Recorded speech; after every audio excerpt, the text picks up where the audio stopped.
the inside surfaces of the sides, roof, and floor of the mouth. Sejak merebak di Indonesia pada bulan Mei lalu, penyakit kuku dan mulut atau PMK hingga hari ini sudah masuk taraf mengkhawatirkan. Persebarannya sudah mencapai 19 provinsi sejak Rabu 29 Juni pukul 1:12 waktu Indonesia Tengah.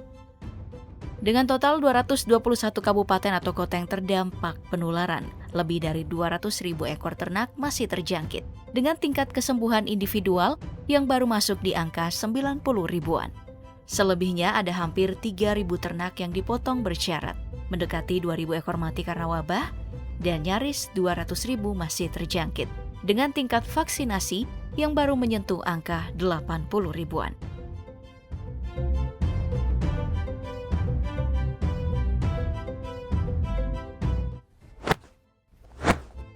Lalu apa sebenarnya PMK itu? Kenapa hal ini jadi momok yang bikin Kementerian Pertanian kita sampai kasih pernyataan bakal bikin Satgas pada 24 Juni lalu? Ya, untuk mengerti soal ini kita harus kembali dulu ke tahun 1870-an. Saat itu penyakit ini sudah mulai menyebar di Amerika, namun tidak ada yang mengerti apa penyebabnya. Hal tersebut berlangsung setidaknya hampir 2 dekade. Dan baru berhasil diidentifikasi oleh seorang ahli bakteri bernama Frederick Loeffler pada tahun 1897. Orang inilah yang pertama kali menemukan kalau penyebab PMK adalah virus. Setelah menguji darah hewan terinfeksi menggunakan filter air berbahan marmer yang disebut Chamberlain. Sayangnya itu identifikasi yang sedikit terlambat karena penyakit ini udah terlanjur menyebar ke seluruh Amerika. Dan sejak itu terus meluas ke berbagai negara. Mulai dari Meksiko di tahun 1947, lalu di Inggris Raya di tahun 1967, Taiwan tahun 1997. Kemudian kembali lagi di Inggris Raya pada tahun 2001 dan 2007.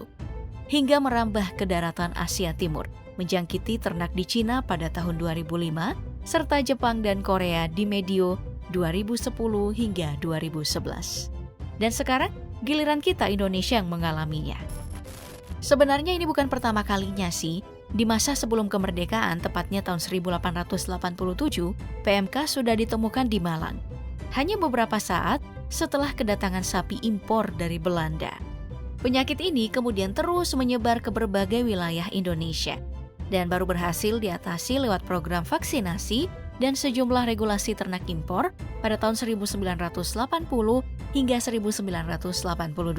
Ya, hanya dengan melihat lama virus ini bertahan sampai berhasil diberantas, harusnya sudah bisa ada bayangan seseram apa PMK itu. Dan kalau ditambah fakta bahwa ada jutaan hewan sehat yang dibantai untuk mencegah penularan penyakit ini, maka alasannya jadi terlihat lebih jelas.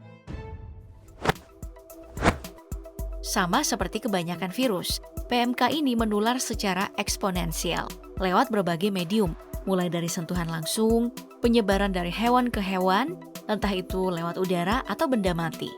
Bahkan bisa ditularkan juga lewat pakan dan kendaraan bermotor yang mengangkut ternak, serta pakaian dan kulit hewan. Lalu hal lain seperti genangan air, sisa makanan mentah, suplemen dengan kandungan produk hewani terinfeksi, itu bisa jadi medium penularan juga. Dan dalam kasus sapi, mereka malah bisa tertular dari pejantan yang kena PMK. Nah, mirip sama COVID, masa inkubasi penyakit ini berlangsung 12 hari. Ditandai dengan sejumlah gejala seperti demam tinggi yang segera menurun dalam 13 hari. Kemudian, ada lecet pada bagian mulut yang membuat ternak berliur terus-menerus, bahkan sampai berbusa. Penyakit ini sendiri hanya menyerang hewan berkuku belah, misalnya babi, sapi, atau kambing. Makanya ada gejala parah lain seperti kaki yang pecah atau melepuh saat terserang PMK ini. Dan dalam beberapa kasus, ternak yang terjangkit saat usia dewasa bisa mengalami penurunan berat badan selama beberapa bulan. Bahkan ya yang paling parah itu bisa menyebabkan pembengkakan testis pada pejantan dewasa, serta penurunan produksi susu pada betina yang sedang dalam masa laktasi. Tentu sama juga seperti kebanyakan penyakit, PMK pada akhirnya akan sembuh juga, entah dengan penanganan medis atau enggak. Namun itu bakal tetap meninggalkan jejak karena bisa menyebabkan mikroarditis atau radang otot jantung, serta kematian jika dialami oleh ternak yang baru lahir. Dan semua itu masih bukan hal terburuk yang bisa terjadi kalau penyakit ini dibiarkan terus menyebar. Karena secara klinis, ada kemungkinan PMK bisa menulari manusia loh. Ini sebenarnya jarang terjadi. Kasus terakhir yang pernah tercatat terjadi di tahun 1966.